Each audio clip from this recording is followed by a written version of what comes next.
Hello and welcome to this episode 2 of Dyson Design. And today I'm joined once again by Tyler, and we're going to talk about character creation. Hello, Tyler. How you been doing? Hey, pretty good. Pretty good. Got some gaming this week.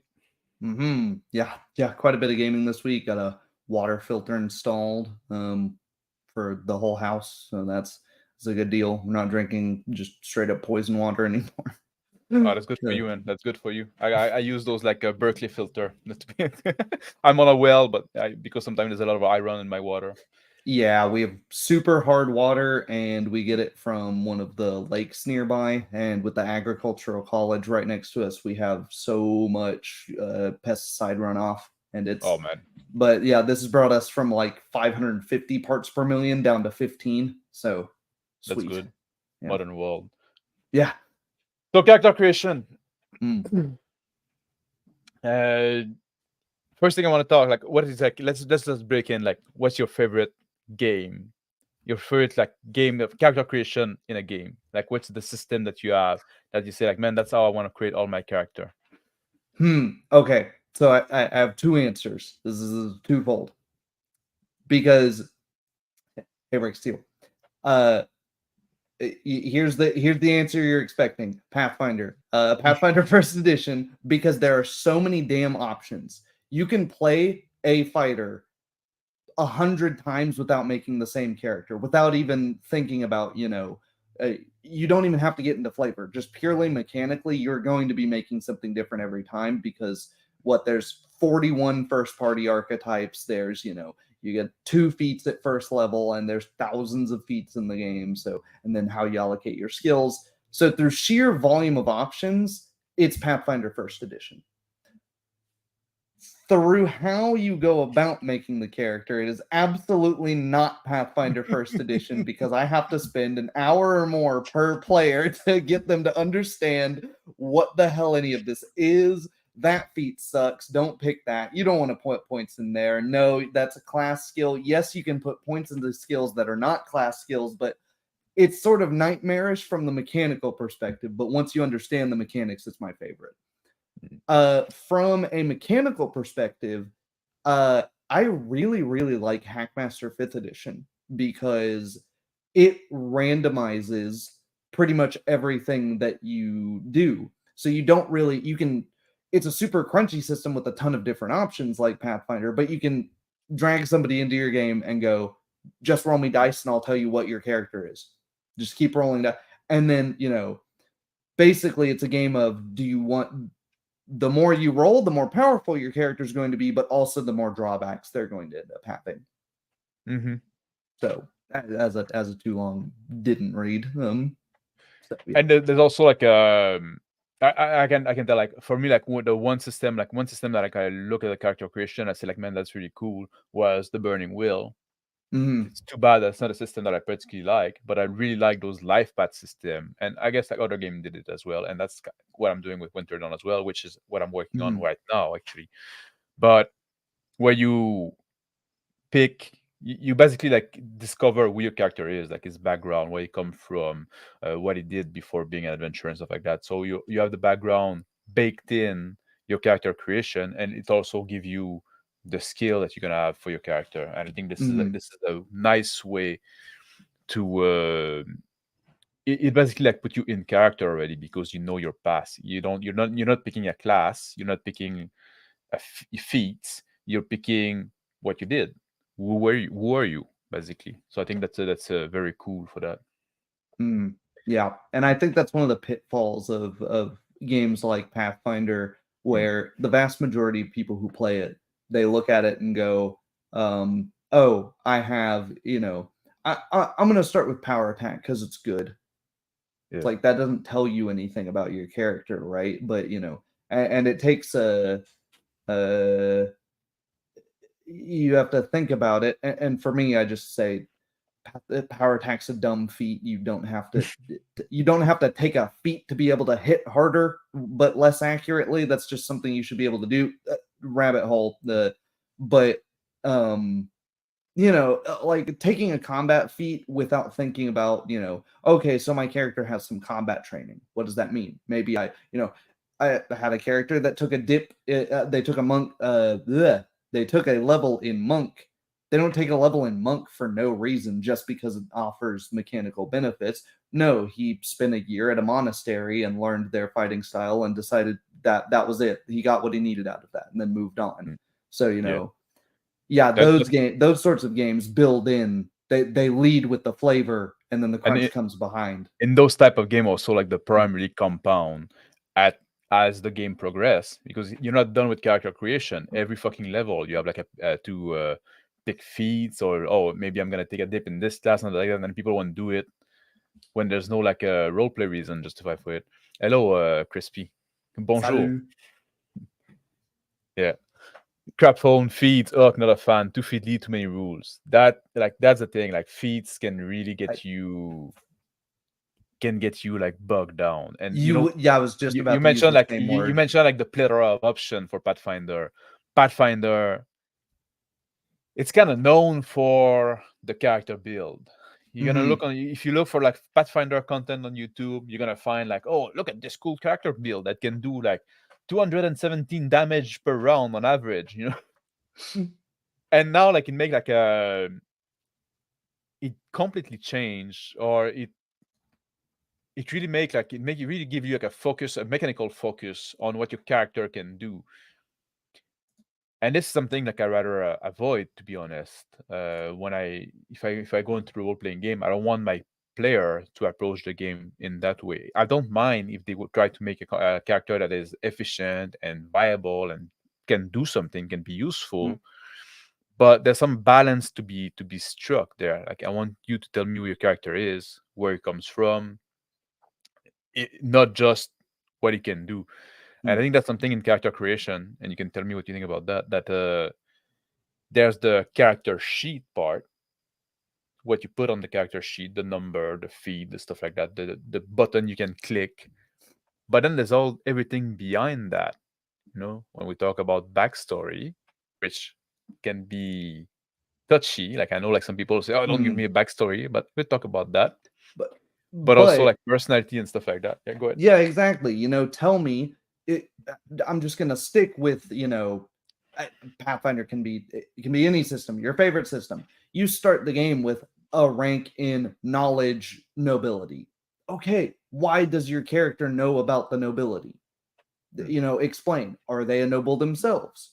Are they, that can be, and you don't have to write the backstory beforehand. That can be something in character that you come up with on the spot, as long as you're good at doing that. The moment that's how you flavor, oh, I'm rolling knowledge nobility, instead of just saying I roll knowledge nobility. I think back to the ballroom dances I've been to with X, Y, and Z, and you didn't write that down. You that's not in your backstory. It might be if it helps you, but that can be part of it. So the skills can build that. But again, you have to be Pathfinder itself. If you just look at the rules, it does not explain to you how to do any of that. It just gives you some stats on a character sheet. You're exactly right.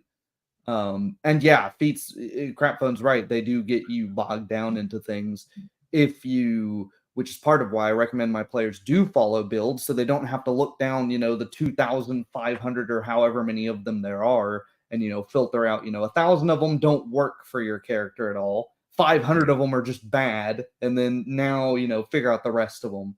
So...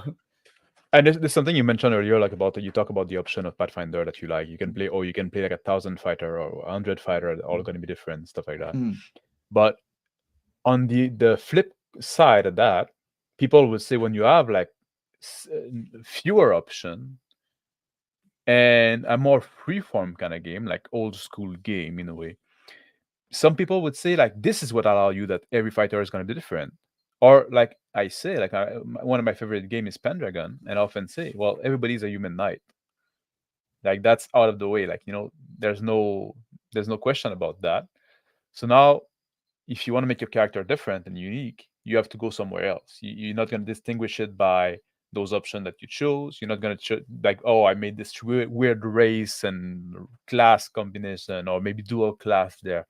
So now you have to focus on who your character is as a person, because we know what he is. He's a human knight. And I think in Pathfinder, in game with Pathfinder, when they give you a lot of option to make your character, to distinguish your character, it does become like people see that as the way to make the character unique and forget about the element. Yeah, and that's why I said the game doesn't at all explain to you that sort of stuff. But if you're looking for it, all of the archetypes and stuff, they have places in the world that they fit into. They tie the character into a certain profession or something like that, or something. But yeah, you absolutely have to be looking for it, right? And the vast majority of players, they don't look for it. They don't even know to look for it because the game doesn't tell them to. Yeah, they're that Shauner says, how do you role play if the only thing written down on your sheet is level 1 fighter? How do you role play that? And it's like, well, that's going to be really hard. So it can be a crutch. Rex Teal here says, yep, at me, I get you like Pathfinder, but it's the type of character creation. You don't need to preface with that. You can hate Pathfinder. I didn't write it. It's the type of character creation that I don't like. Character builds feel less immersive to me, and the system looks too restrictive on player actions. On the system side of thing, don't want to get bogged down into that, but kind of a cop-out answer. You as the GM just have to unbolt the system's a submarine. It's got a bunch of valves you can fiddle with, and you have to know which of those valves you can open without sinking. But yeah, it can be I guess it's really, do you have that mindset of you look at a feat and go, what does that feat mean to my character? Or do you have the inverse of it where you have a background and go from the mechanical benefits from the flavor? Yeah. Do you like Darren Cartwright was saying here, I like Pathfinder use optional rules, Mythic, Madness, Occult, because they give options that are more flavor. I don't know what those are. Do you have are you familiar with those? Yeah, I am. Darren's a player in some of my campaigns. Yeah. I'm not a huge fan of the Madness rules themselves, but I like the idea of them, which is, if you have, you can play a character with, schizophrenia, and that has certain statistical things that it does to you. So there's a mechanical, and that's the big thing I like about Crunch, right? You don't just have this this reliance on the GM making stuff up on the fly and hoping that it's it's somewhat decent. You've got this pre-written. The flavor is being actively supported by the mechanics of the game. Mythic as well. You level up in a totally different way. It's not just XP, but you have to complete specific like mythical objectives to more akin to a milestone system in order to get new mythic tiers, and it ranks up totally separately from your level. So you can have a mythical hero who is not very physically strong, but has a few like weird like supernatural abilities that they seem to be able to tap into occasionally. And then occultism, where it's all built into that. Character creation. Some game, and yeah, for me, Pathfinder is one of those. Does make character creation like a bit of a chore. I'm not gonna lie, like because there's so many options, and I could go in and just think of who my character is and pick the first option I see and try not to think too much about it. But if the text is there, if the options are there, I will want to look at them, and then I have like hundreds of options to wait in and to try to pick. And even if I'm not trying to pick to make like the most optimal character, I'm gonna try to pick something interesting. But sometimes there's gonna be like maybe half a dozen options that I find interesting, and then like, which one is the coolest? This one is very cool, but this one is slightly different thing there. And I want both of these. Do I take this one now or do I take this one next level? But yeah, it's definitely easy to get in that trap. And I'd say there you have to. if you're making interesting decisions each time, it can be fun, right? Fun, subjective, of course, but for me, it's fun to look through and go like, wow, I've got all of these options. Maybe I'll do it this way this time, but maybe next time I play a similar character, I do it the other way and see how how that interacts. And that's very much on the gaming side of things. But I like that part of the game of when I'm making my character. That's almost part of the it's part of the game without being part of the game, if that makes sense. Part of the game is building your character. I think it's a very different type of game because it's very like cerebral, it's very like analytic, it's and waiting I'm an editor, so I have the kind of brain that just enjoys scanning through walls of text and going, ooh, what's the important thing here? Okay, ooh, that's interesting. All right, so move on to the next thing. And that's why builds, I think, are so popular in Pathfinders, because somebody else has already done all the sorting for you. But yeah, if you don't have fun with this is why I say I have to spend, an hour per player, sometimes building their characters, because if you just leave a brand new player to a system like Pathfinder, they're going to be totally, oh, what's the thing? Analysis paralysis. They're just going to be like, where the hell do I even start? I don't understand. This makes no sense. Because it's a very front-loaded system. Yes, like you in the get sense that so much at level 1 for good so and much bad. level 1, so much choice to make at level 1.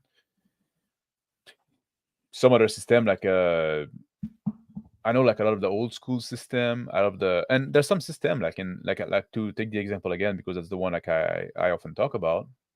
Pendragon. In Pendragon, you don't have any feats. You have some skill, and that's it. Some skill, some passion, some virtue, but a lot of it is that you don't have like many mechanical pieces to interact with. So that takes a lot out of the character creation as well. I guess like maybe like a more crunchy system is necessarily gonna have like a more complex character creation. I mean, yes and no. Skipping around in the comments here because Max just walked into it. This is Dungeon Crawl Classics does this too via funnels. Dungeon Crawl Classics is a game that is fairly crunchy. It's a pretty crunchy system. It's not as crunchy as some things, but I would say it's like mid-level crunch. And the character creation that is super simple because you make no choices at character creation because of the way the funnel works. But I would say that's more of an exception. I'm kind of cherry picking here. But Dungeon Crawl Classics is an example of a system that that does it like that, right? Where you're totally beholden to the luck of the dice. But yeah, I would say by and large, systems like let's say the first one that comes to my mind, Reminisce, that I played with Abraham the other day. You got 4 stats. You have a fixed number of points to spend between them, and then you have some money to start with. That's pretty much it. And yeah, that game's not crunchy at all. It's very easy to run. There's a lot to unpack here. Like I wanted to talk about Traveler as well because like Traveler is well known to like if people like know one thing about Traveler, which is often like not even true anymore. Like in Shana will like scream if we talk about that, but like oh, you can die in character creation, And I remember like I saw like at some point like Victor Gorchev like in doing a video like Victor's make a character. When he make a character for Traveler, and it's the first character he tries, die in character creation. He was like playing the first version of Traveler, like a classic classic Traveler. I don't exactly remember the detail, but like what about those games where because it's like in Traveler you do have choice, but there's this mechanic, you roll a lot, but you choose if you keep rolling or if you don't. There's this mechanic of push your luck, and I think this is very interesting, and this is what makes it a game. If you had no choice, it's not a game. If you choose everything, it's not a game. But now like when you start like thinking like, well, you can keep rolling and maybe you're gonna get more, but maybe you're gonna get less. Now there's like this push your luck. Now you have a choice to make, and you have to make the choice without knowing everything. There's a chance that you take. I think that's a very Mm. interesting approach. Yeah, I and that's like.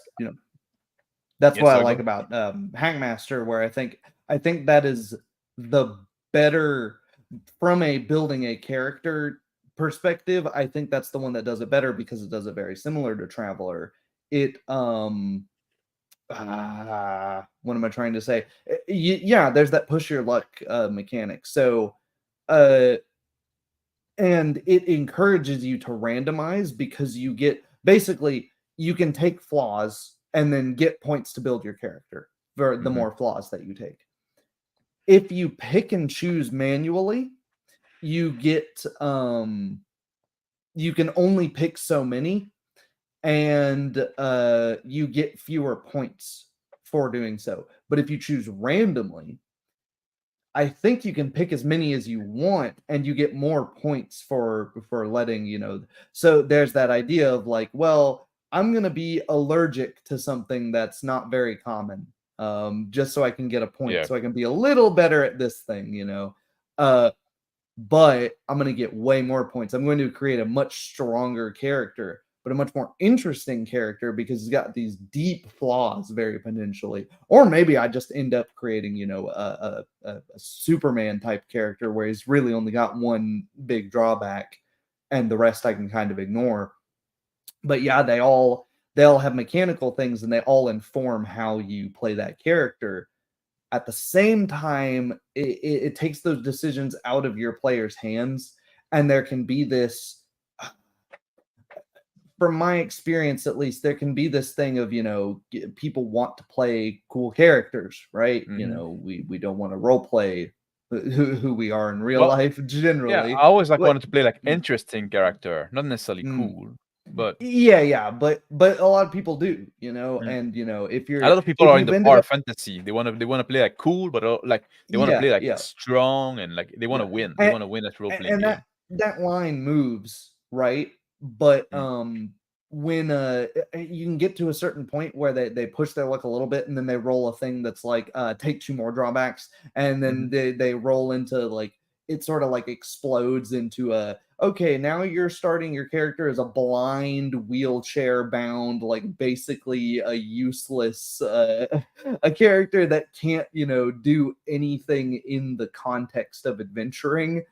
And then it's like, okay, well, let's just re-roll. And at a certain point, if you're re-rolling the character, does the randomization push your luck mechanic matter? Should you not have just chosen those things? Well, if even if you can re-roll and choose to scrap one character and make a new one, are you gonna do that like 100 times before you get the one you like, the Yeah, one you're yeah, hoping for? You exactly. know what I mean? At some point, and Mm, even if you like, maybe you don't even scrap one character, maybe you just like, okay, maybe I'm gonna put down that one on the side, but I'm gonna create another one, and then maybe after you a few, none of them you really like, but you pick one that like you like best, and then because at some point also that's something people need to like. Sometimes maybe new player like no, your character might not be perfect, you might not be in love with your character at first sight, but you can grow to love him while mm, playing him. You get mm, adventure to it, you get attached to it. I think that's a big part that oftentimes people forget. They want to have like this very cool character from the get go. No, your character is mm. gonna get cool by you playing it. You're gonna by you Yeah, giving it life to him. yeah. Yeah. And I think that, yeah, I think that's mostly a preference thing. What is the and Mhm. preference and flavor of whatever it is you're running, and Yeah. And L was saying here, because that link well to the randomization thing. You say like pick one of the 6 class and start rolling dice. Character creation takes 5 minutes top. That's what we often see in the old school game. But even oftentimes what we did was roll 3d6 down the line. So at some point, like there now you have this randomization there that you don't even choose what your stats are. So it's not pick one class and then start rolling. It start rolling and then look what class you can do with those roll. Mhm. I love that because it forces you in a way to play character you wouldn't play normally. But I didn't always like that when I was a little boy, because sometimes I didn't want to play like I don't want to play a mage. That's the crock of my existence. I don't want to fucking play a magic user. Mm, But But once you played like enough characters, at some point it's cool to just say like, you know what, I don't know who I'm gonna play. I don't know who that guy is gonna be. So Hmm? like, and then you look at it and And, say, oh man, that's pretty cool. And then you uh, interpret stuff and you can make an argument too that that's the more realistic or the more what verisimilitudinous, I don't know how to turn that into an adjective, but the more grounded way to do it, because oh, yeah, I chose to go to college, but I was also strongly pushed by the fact that I went to a college prep high school and I didn't choose to go to that high school. That was chosen for me, right? Mhm. So that's, there's does anyone choose to have the flaws they have? Generally not. Sometimes we do, but generally the A flaws lot are of time just, we do. yeah, but That's a different topic. But but some birth defect or something that gives you a useless arm. That's yeah, you don't choose that because it suddenly gives you more points to spend on skills. But yeah. But then also, you know, not everybody is gonna become an adventurer as well. Like you need to be a special type of depending on the game. Some game you're gonna say like, well, you just Joe Blow off the street, and then something mm, happened, and now you have to do something about it. And those can be fun as well. But oftentimes, you're gonna play somebody that chose to have this type of adventure, so you must have some kind of predilection, I guess you could say. mm, Wouldn't be a fair assumption. yeah, I think so, because it's not. I mean, I guess the closest thing is talk to anyone in the military today, and the military is huge, especially Hmm. in the United States. But there's some underlying stereotypes that you can sort of suss out the kind of person that is joining the military, right? They're not your average people. I mean, they're Hmm. average people in by some metrics, but it's a particular kind of person that is willing to take on a dangerous job on one end and just an obnoxious lifestyle on the other end, where you're at the beck and call of the government. Uh so But sometimes you do meet somebody that you learn they're a veteran, that they, mhm, they they joined the army at some point and say, "What, you? No fucking mhm. way." Yeah, there's always outliers, yeah, and it can be Yeah. fun to play those outliers. But if you're always playing the outlier character, it can be kind of, hey, come on. And um the idea of like playing like Joe Blow from down the street that suddenly has to go adventure, that is basically what DCC does mm, with those funnel. mm, I always like thought that was a cool idea.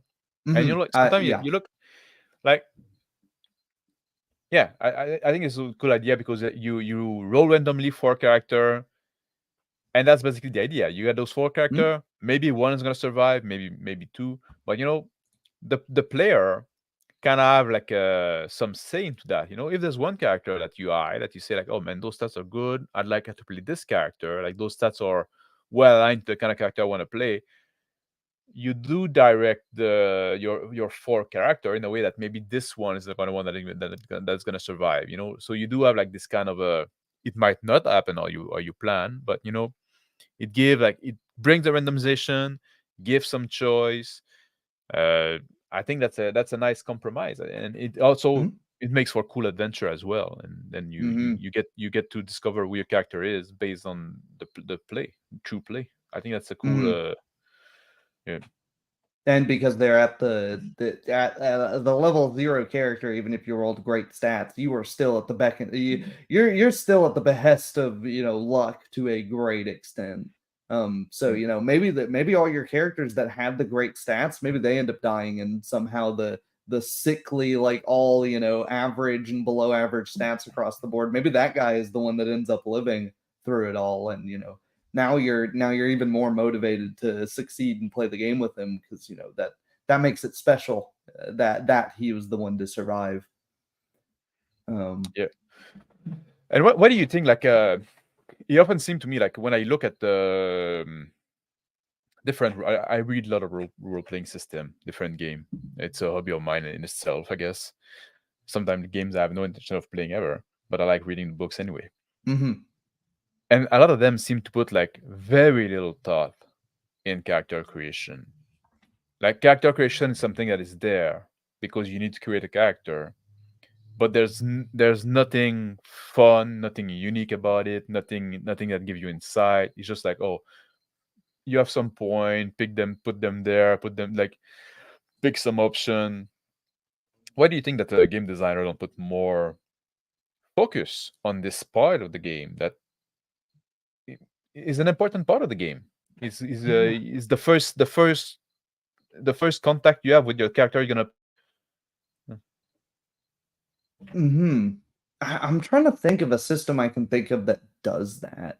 But yeah, that's definitely true. I don't know why you wouldn't focus uh on character creation to some extent, because yeah, that's exactly it. Especially, I mean, let's say, if you're solo role playing a game, pretty much the only thing you have to go on is the character creation process and what you built in there.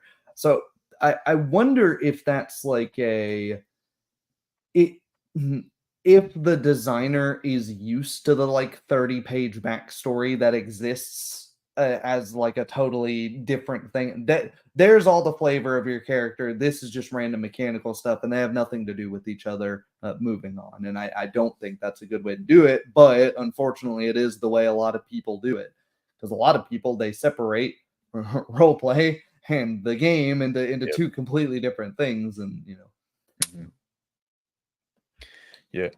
There was a comment there, and it's gonna drag take us to something else I want to talk about. Well, I can also like before I go there. Hmm. I think like people like don't. I think it's a shame that game designer don't put more attention to this character creation. Mhm. And to be honest, I'm gonna be a bit like mean there, but I think oftentimes it's just like fucking laziness. Uh, yeah, I was just about to say Pathfinder Second Edition is, it feels that way because they wanted to Mm. narrow down your choices so it's not as bloated. But if you narrow down your choices in Pathfinder, what do you have? It's not interesting. You don't have interesting choices to make. The Really, character it's like, creation become like very mechanical. It's just yeah, something, and it that's feels what I very mean when it video becomes like gamey. a chore. Like yeah, somebody was a like build are so video gamey. There's also many games that Mm, you make yeah, do yeah. one or two choice for your build. I prefer skill-based game where you can slowly evolve in your character. Yeah, I'm Mm, the same as well. But yeah, it's true. Like mm, it's just like pick some option. And but like I found like the comment from Rex Steele here is very interesting. He said, I remember watching Legend of Myth's coverage of Mutant Megatron. It had character building and min-maxing, yet it actually felt right. You mm. are a robot who's building yourself, and it felt immersive. I think that's a very interesting take because now, like, okay, we can talk against character build and this min-maxing stuff like that, but like, if the team support it, then all of a sudden, maybe Yeah, change things on its head. yeah, the Mech Warrior games, the RPG equivalent of BattleTech, if you know Hmm. that. They're very much the same way. Of course, your character is your character, but when you're building, your mech, the mechs have a lot of character for being inanimate objects, right? You have the choices. Do you the type of person who's going to pilot the thing that's got paper thin armor just so he could fit a giant cannon on it? What kind of a person is that, right? Is guy's probably a bit of an adrenaline junkie, right? Or maybe he's just, maybe he's a depressed, dropout alcoholic that just, the military was the only place for him to go. He doesn't really care if he, wins or loses, and that's, part of why he's still alive, is let go of everything. You can think of the mechanics in a bunch of different ways like that. Um, in Abraham's game I'm currently playing, to plug his channel, talking about games, Yep. Infinity's Edge, we know we're playing MMO characters, and of course, so it's explicitly video gaming there. We know we're playing video game characters, so we're not going to choose to build something bad. But also at the same time, in as I mentioned, we don't choose our flaws in real life, but we kind of do some of them. We Hmm. choose. I I choose to chose be to an go into. asshole. I chose to go into debt to go into college so that I could get those skills later on. Hmm. I chose to buy a home and have that, that mortgage payment every single month. um, you know, but I chose to go into English over anything else, and so I do choose all of these things, right? None of us decide. None of us decide. You know, I want to be crappy, actually, unless we do. But you know, the I don't like this idea that it's inherently video gamey to want to succeed at something as a character because the That's funny character. because like you said, like nobody decided I want to be crappy, like, but like not to go all culture war because like that's not the point of this show. But all those people that want to be oppressed, want to be the victim, want to. Let me reframe it as the kind of people you want to play tabletop games with don't want to be crappy. You should play with people who strive for excellence. Yeah. Yeah, Guardian of the Rune say if you're an adventurer, you need to be a special kind of cripple. Yeah, you need to be like kind of insane in the membrane. Yeah, a little bit. Yeah. So I think it's very interesting, like because like now, like you say, like okay, we talked about like character creation that is interesting parts in itself, like almost as a mini game in itself, and Mm, we talk about like character creation that is linked to, and Rex Tail example was very good, like character creation that is linked to the theme of the game, and Abraham's game is a good one as well. What else? Is there any like other like, well, like when I say like Burning Wheel, I think this is also linked to the theme of the game in the sense because you pick your life path system are always going to be linked in the game in the theme of the game. Just the choice that you have and the choice that you make does inform you on the kind of world that you're going to be in. So I guess like there's also like disadvantage in the life path type of character creation. Like it informs you in the wall on the world more than just saying, oh, there was a wizard in that world, and some of those wizards can cast twice in a round instead of once. Yeah, that does tell you something about the world, but it's something very mechanical. It's not something that is very insightful. When you look at the life path system, I think you can glean a little more information. mm. But what other games or the character as a thematically strong character creation? Can you think of any other one? Um, Shadowrun.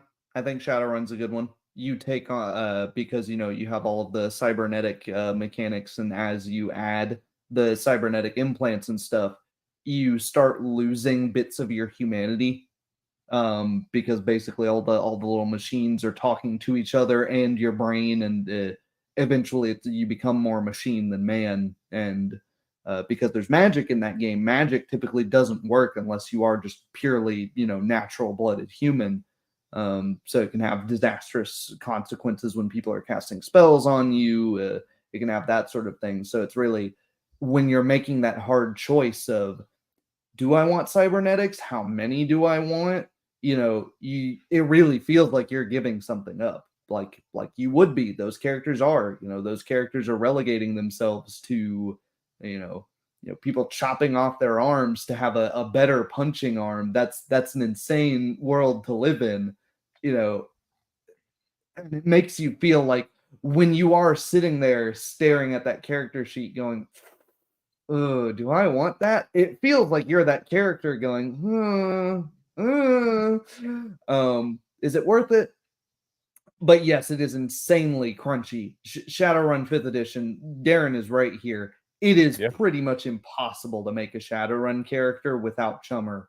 Part What of is that's Chummer? the editing. The Chummer is it's a digital, it's an app that basically you Oh, you just plug everything in and it keeps track of everything for you. And I see, I see, I see. yeah, it's So it's it's so crunchy that it's like nightmarish to try and it's partially because the book, part of what Chummer does, it'll go, here's a trait or something or a gun that you can buy. Here's the book it's from and the page that it's on.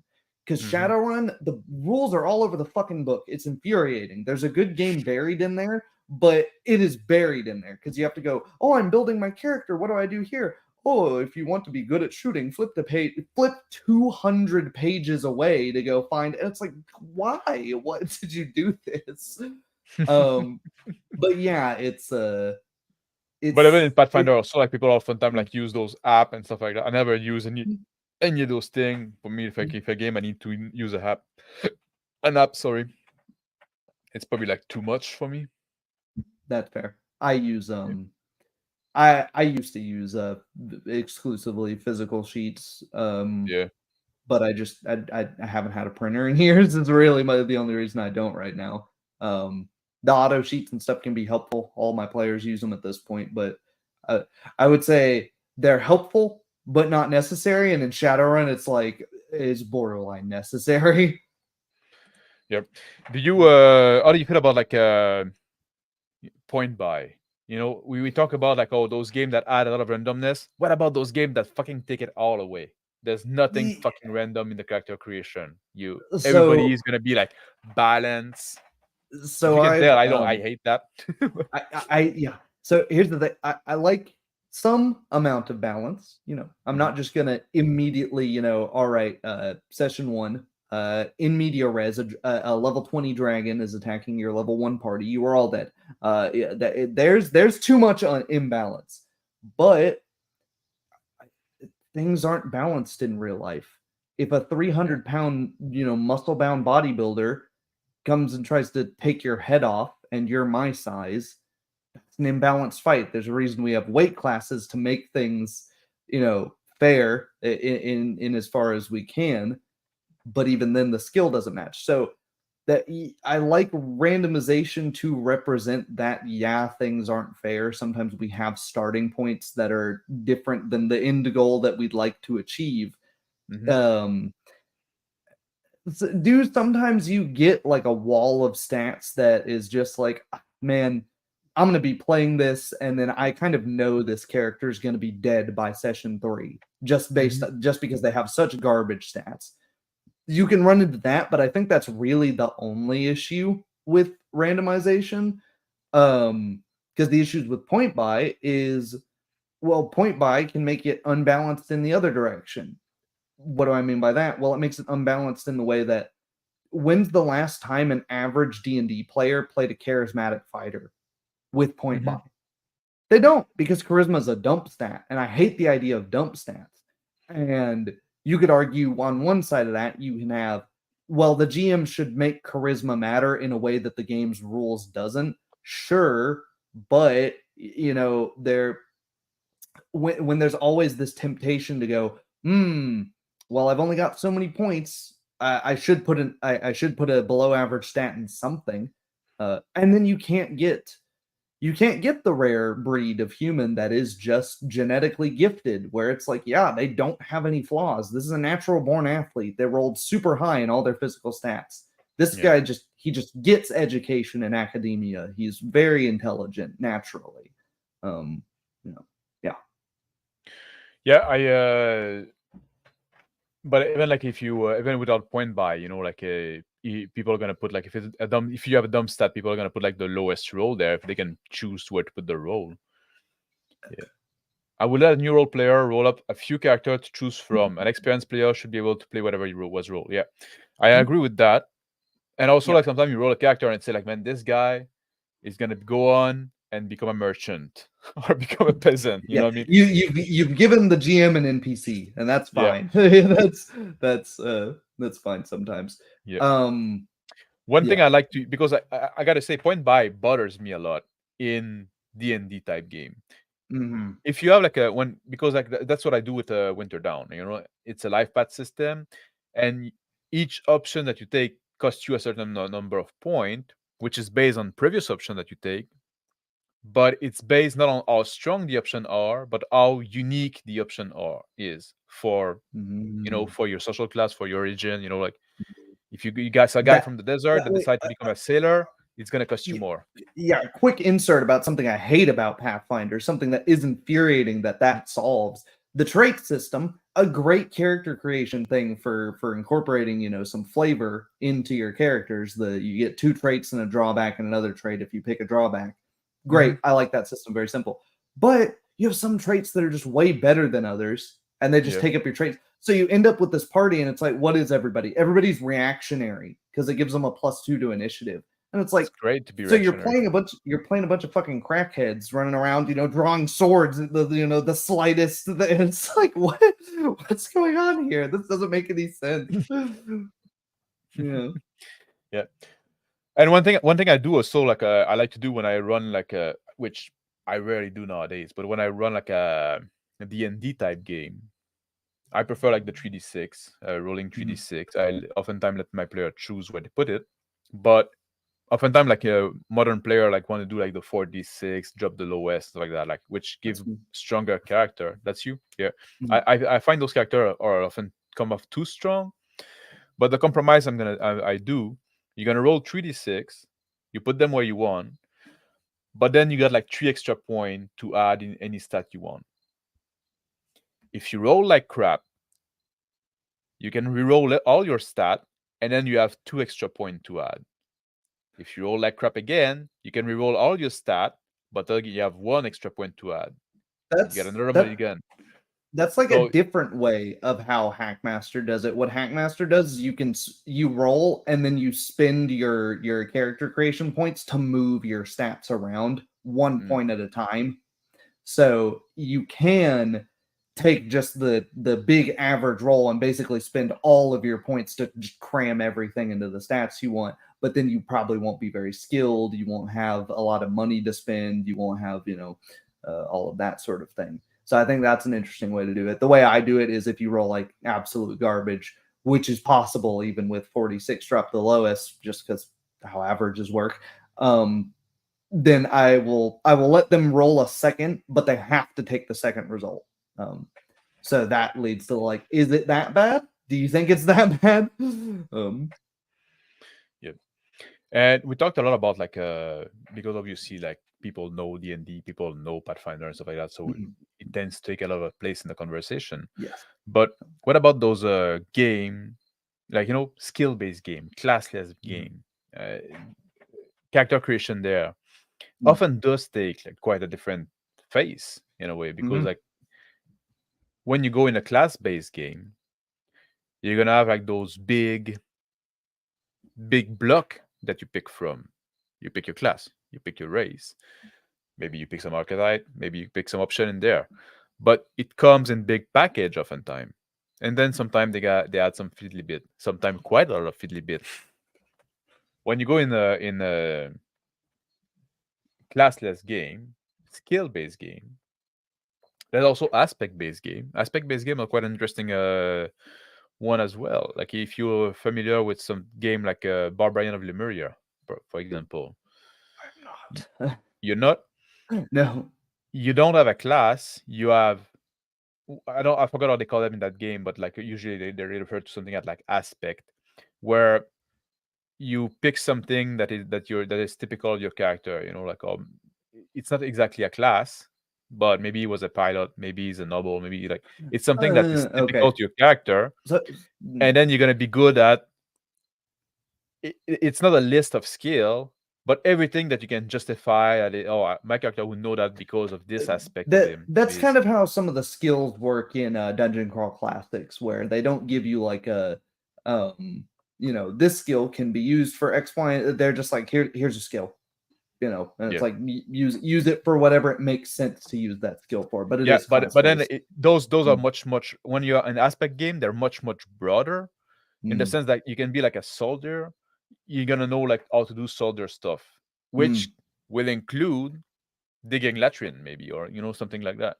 Yeah, that's kind of like Traveler, where you roll to you see what your profession is, and your profession informs some stuff. It changes your roles down the line a little bit, but it's not a class. It doesn't say there's nothing that says a sailor in the Merchant Marine can't do hacking rolls and stuff like that. It's just implied that they're not going to be as good as it as someone with the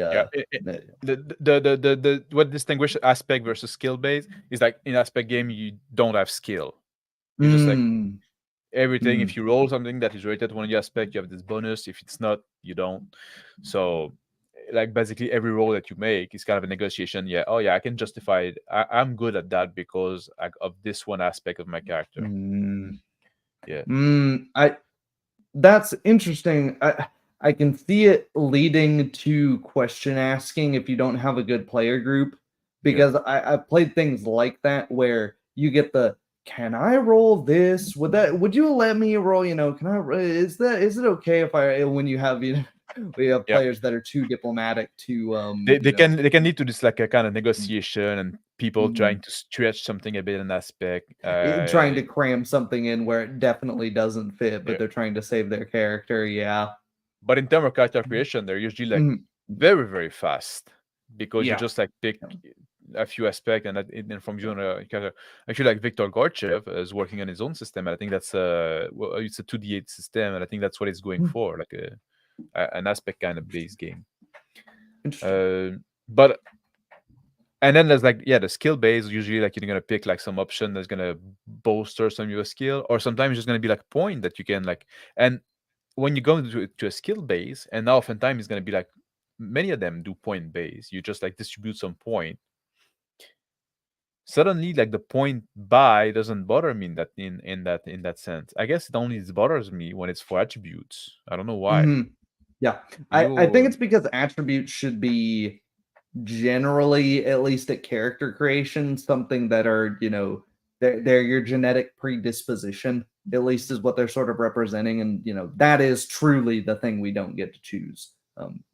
We ourselves don't get to choose it anyways. Like Mifarog, uh, if you have a child in that game, the character stats are the average of the two parents. So that would be an interesting way to the do average of the the two non. parents. I thought it was like the better of the two parents. When Oh, you roll maybe it's the character, better. when you roll a character, you roll like twice for every stat, Uh, and then you pick the best one unless it changed like it with later may edition, have. like He's edition had added to go. a few revisions of that game, but I can't. Yeah, I can't. Either or, that's it's not something that's point by it. It is sort of that. Oh, look at Uh, that! I think like those PBTA game, like one on having less option at the start. Have you played any PBTA system? Generally, you only get 3 choice to start with, but the playbook are closer to tropes and class. I think actually those PBTA games would fall into aspect game. They're kind of like a bit mixed. mm, They're move game, but like I think oftentimes like the moves come with the aspect that you choose. So that would be like 3 choice that you make. That would be it. okay. Yeah, I think that would classify that. Yeah, So that's that's a good example. Then I do know that is one example. That's like the one yeah. example I know I better know like example. I knew like Dungeon Wall, but it's been like so long ago Mhm. that I got Dungeon Wall when it was new. I looked Yeah. at it, never looked at it again. Yeah, that's what I was gonna say. I think from my limited experience, my issue with those is that once you start going beyond, I don't know why I said it like that, beyond what your aspect is, it feels like you're at a lot. You're asking a lot of the GM to just make shit up out of nowhere, because it's like, okay, I know what your aspect's good at, and then the rest of it is like, well, okay, what do I have? Because the game is it's very broad, but at the same time, that means the mechanics are very narrow. The mechanics they don't. they're made those games are meant to really have like the mechanics get out of the way, and Mhm. you're not supposed to think too much about it. They're just there Yeah, like to be serviceable, and yeah, you plow through. yeah. Full I Metal think too much Dragon about Full it. Metal Dragon made a comment earlier about Superman's weakness might be kryptonite, but he also has personally that quirk that only you ever use as much force as minimally required to handle a situation he is in because how he was raised. I cannot read. And I wanted to highlight this comment because it can lead to another topic that I want to talk about on character creation, which is going beyond the character sheet. Mhm. You pick your option, you put something in your character sheet, you follow the guide in the book, but that's not all. Your character is not done now. You have to flesh it out. It gives you like the skeleton or what your character can do mechanically, but now you have to put some flesh and some fat on that character. Mhm.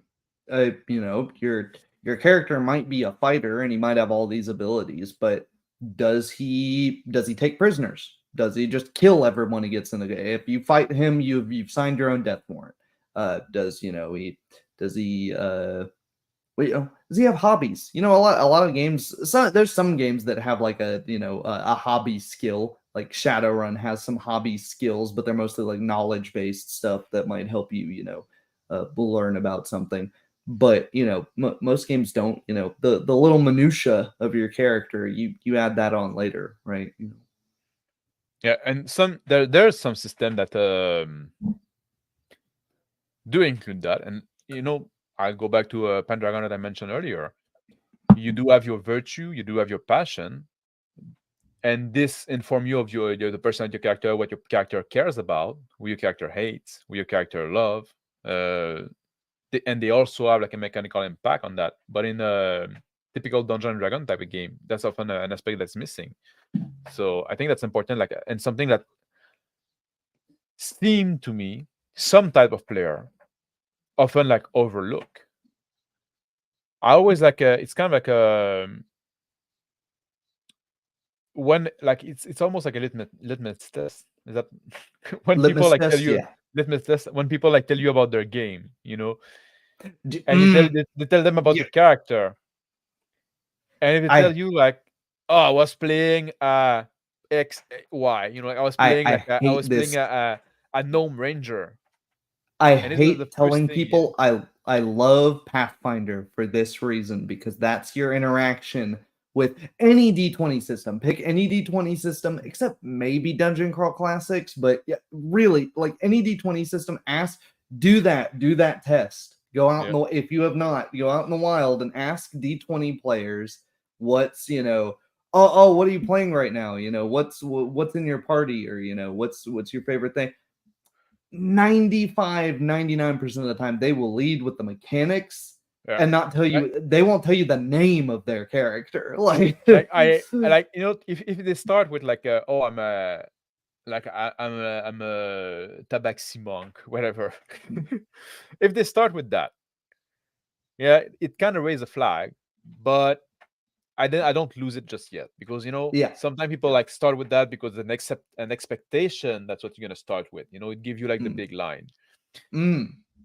Then the next line is important. If you tell me about a feat that you have or a stat that you have or like some kind like that, then like, man, you're playing a character sheet, you're not playing a character. If you tell me about Yeah. oh he got like this irrational fear of pie, and I don't know why I come to this like fucking crap example that like Simon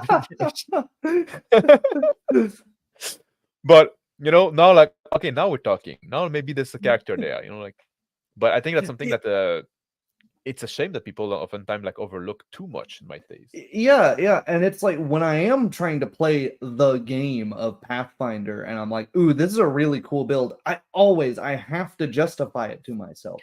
Why is this guy a fighter and a monk, and he's multi-classing in a million different things? Why? What's his story? So the last character I played like this, Albrecht of Taldor, uh, he is the like second son to a baron in this crumbling old kingdom that they haven't conquered anything in hundreds of years. They're just sort of dilapidated. They have no reason to have knights anymore. He's got nothing to fight. He gets to be an adult and he's bored. He can't use any of his fighting skill. So he's a fighter. He's trained in the knightly arts there, but he's taking a level in monk. Oh, I took a level in monk because they get a style feat for free, and I thought that was good. No, he's taking a level of monk because he stayed at a monastery to see if their fighting styles was a little bit different. It's a different outlet for violence for him. Then he starts moving up north. He goes to train with the sword lords of Brevoy. And okay, well now he's taking a level in Aldori Sword Lord. Okay, that's why his archetype is this. Unfortunately, most people don't think like that, right? They do think my character doesn't use armor, so I might as well take a level of monk because then we get the wisdom to armor for. And it's like, think about what being a monk is, especially in D20 systems. A monk is maybe the most flavorful thing you could pick in these. It's not just you're good at punching. You have a certain ethics code. You have this implication that you've studied at a warrior monk's monastery. What does that mean?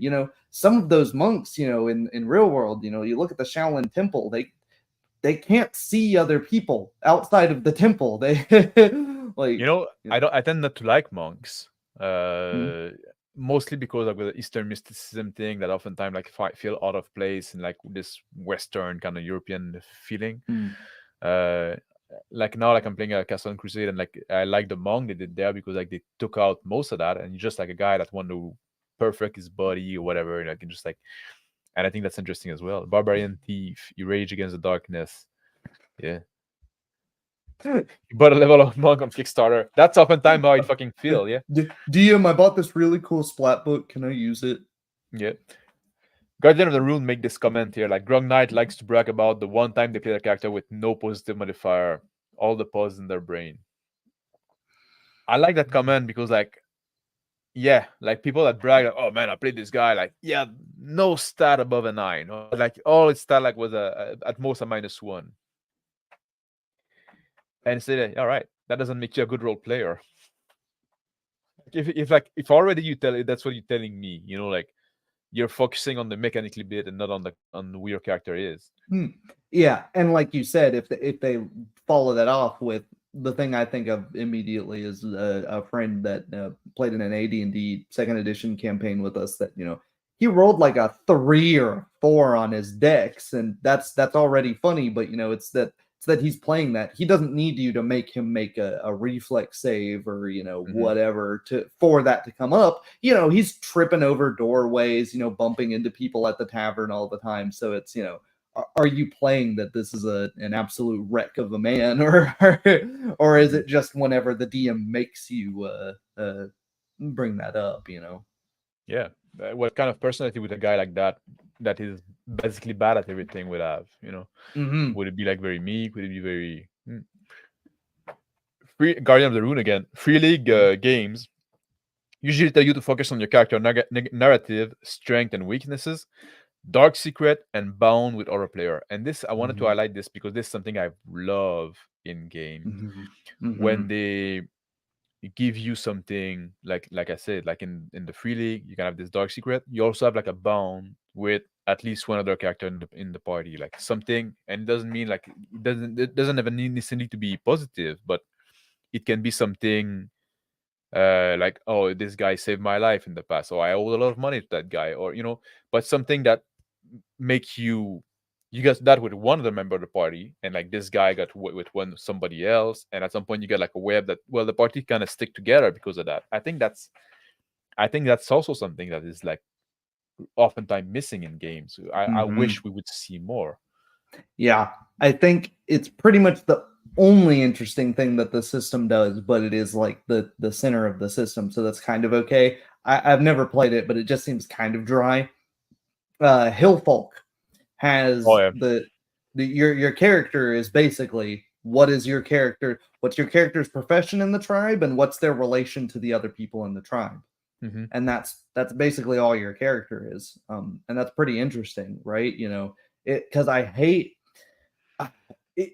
Some people like this, and tell me your thoughts on this. Some people like starting the game with none of the characters know each other. You're just all happen to be on the same job.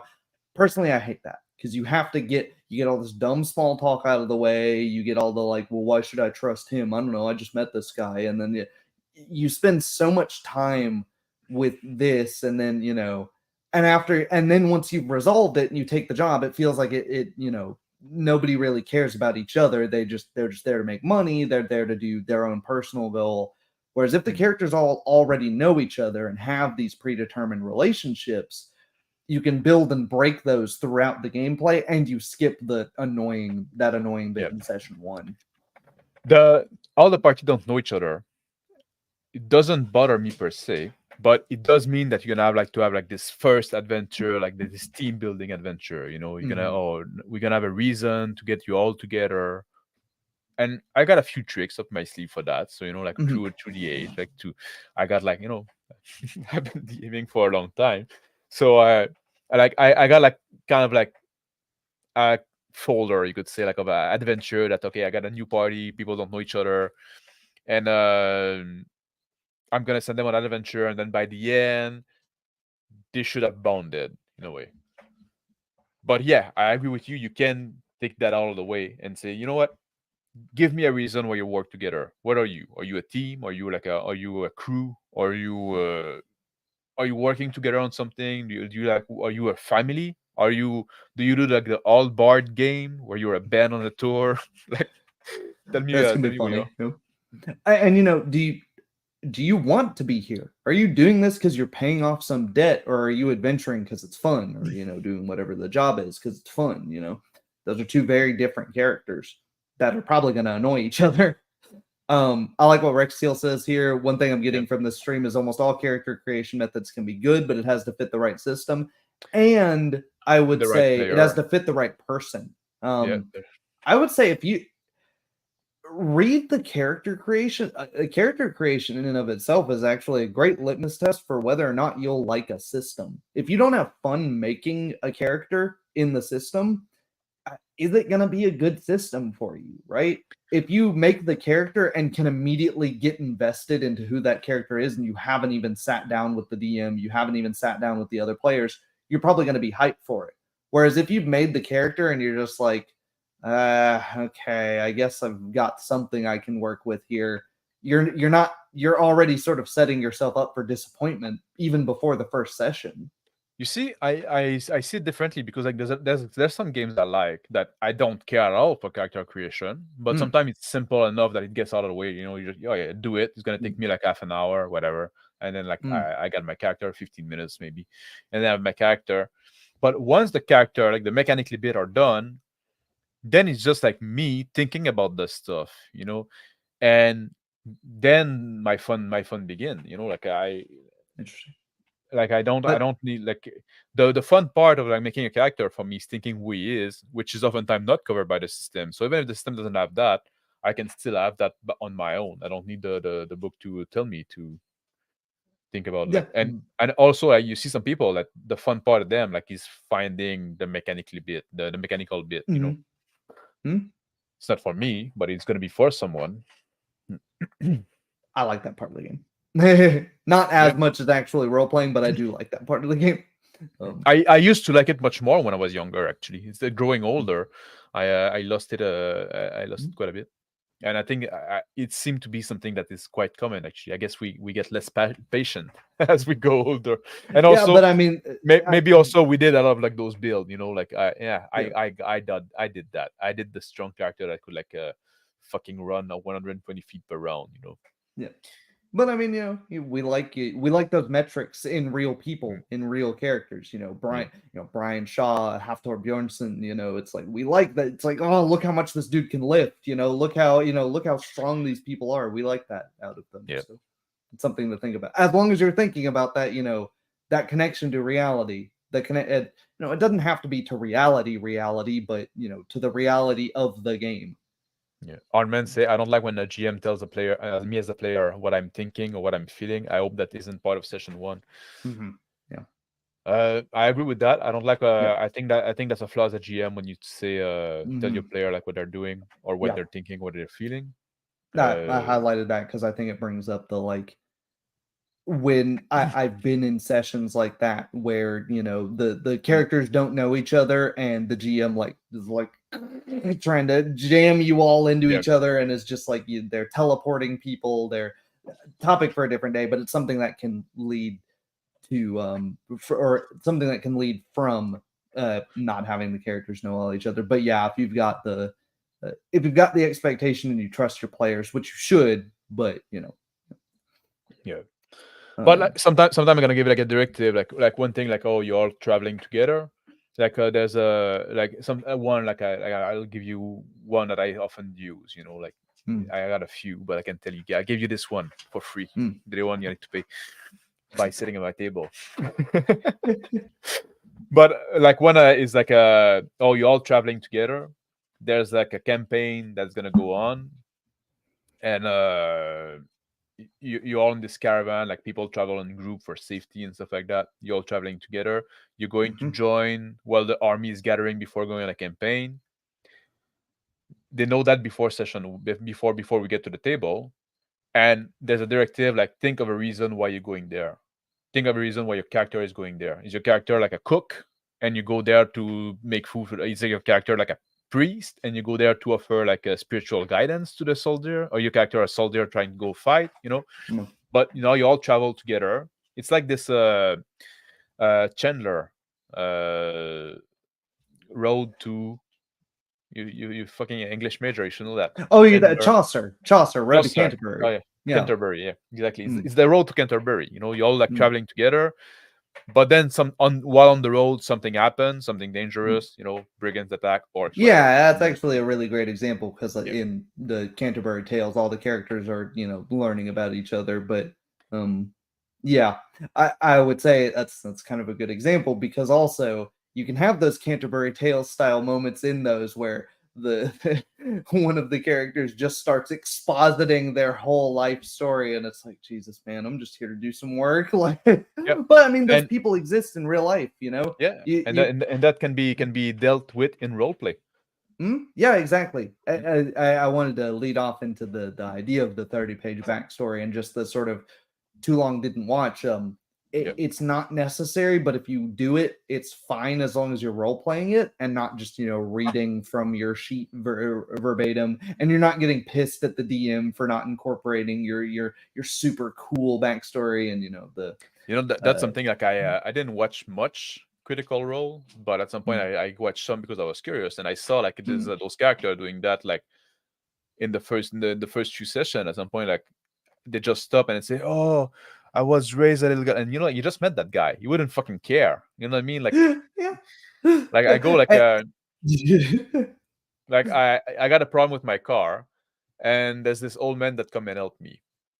And when you're gonna do some chit chat and say, "Oh yeah, I work for GM," so like he's a mechanic. All right, fair enough. I know enough. He doesn't fucking tell yeah. me like, when I was a little boy, I grew up on a farm, but then at Well, some point, just like here's the thing though. we're having a Every conversation.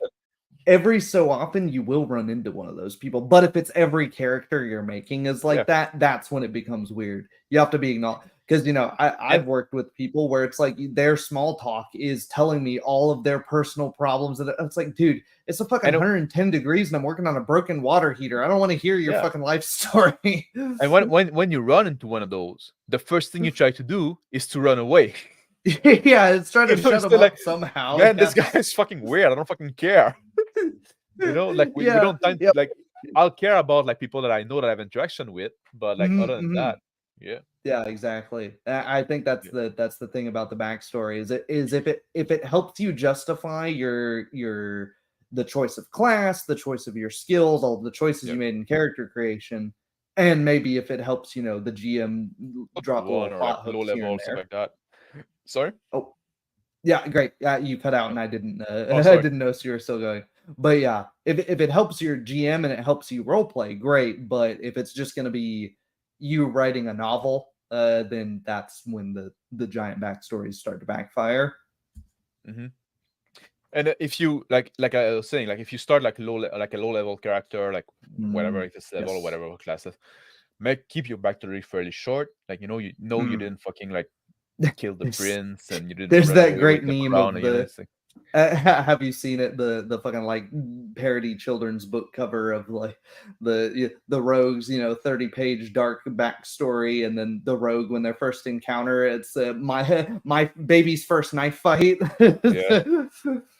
No, I haven't seen the meme, but yeah, I get the spirit. But like Yeah. if you start higher level, which is also something we can talk about, creating character at higher level,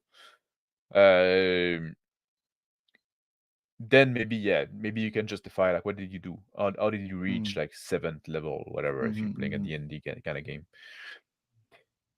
I tend to have the group working for someone or some group. You can leave that employment after session one if you want. It leads to a fight, and groups bond after a fight. Yeah, exactly. That's a good way to do it. mhm. Yeah, have them be on a And mission. then from Rex Steel here. One time I got sick of trying to make a complex backstory, so I just made a wizard who was senile, needed prescriptions, and was seeking arcane knowledge. It was simple, but I liked it. Yeah, I like the 13th Age is their backstory system is basically the one unique thing. You have one thing that's unique about your character. All right, moving Yep. on. It shouldn't give you mechanical benefits, and that's it's just there to make your players start thinking about role play. I like that. That's really all you need. Yeah, on the topic of starting at different levels, different people Yeah. are going to have a different line for that, right? You know, if you start at level 3, do you need more of a backstory than you would if you started at level 1? Maybe not, but if you start, you know, you're starting to start at level 5, level 10, especially if you're starting, like, maybe you're making a one shot at level 20, you know, because people don't, D&D players complain about, oh, we never get to play level 20, we never get to play high level, so sometimes people run one shots at just super high level. Yeah, you'll kind of need a backstory, but if you're just going to play that for one session, a one-off to appease Connor, if your backstory if your backstory is not gonna come into play, like, maybe don't bother. yeah, And also you can create the backstory on the fly. It's relevant, or you can create, like, if you're gonna keep playing this character in further game, then maybe you can think about it a little more, you know. Tie it into the world, tie into the action that happened, you know. That's instead of having the GM trying to tie in your backstory into his world, try to tie in the GM world into your backstory. Yeah. Why not? Maybe a successful knowledge check means, oh yeah, I remember studying this back at the college and, you know, in my my student days, or, you know, oh yeah, I you know, I grew up in this area. Of course I know that, you know, or what have you. When you didn't have any of that written down, you just, that's what that role means all of a sudden. But of course, if it's going to be a long-term thing, if you like jump in, like recently I've had a few players jump into, I say a few, two players jump into my long-running Pathfinder campaign at level 17 and 18.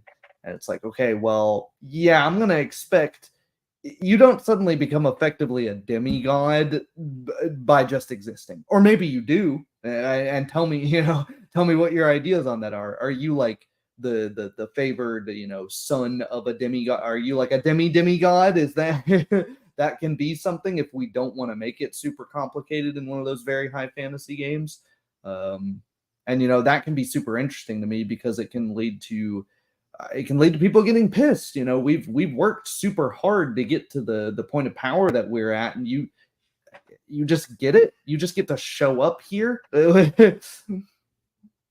Yeah. That's actually, like, Crap Phone here say, might be an interesting thing if you do a session 0, have player make a group backstory that explain why they are together.